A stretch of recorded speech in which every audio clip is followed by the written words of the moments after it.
দিল্লিতে থাকা বাঙালিদেরকে অনুরোধ করব, মমতা ব্যানার্জির বিরুদ্ধে বিএনএস এর অন্তর্গত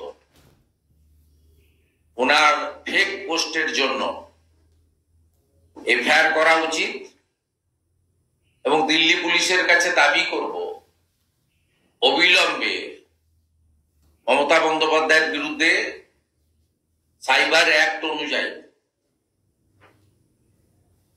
ব্যবস্থা নেওয়ার জন্য। আর আমি কাঁথির এমপি সৌমেন্দু অধিকারীকে অলরেডি টেলিফোনে বলেছি, পার্লামেন্ট শেষ হয়ে গেলে বিকেলে গিয়ে দিল্লি পুলিশের সাইবার ক্রাইমের থানাতে মমতা ব্যানার্জির নামে স্পেসিফিক এফআইআর করতে। তিনি এফআইআর করবেন, আমাকে জানিয়েছেন কলকাতার বিজেপি এমপি সৌমেন্দু অধিকারী। তিনি আজকে এইচএম এর ভাষণ আছে, অনারেবল এইচএম,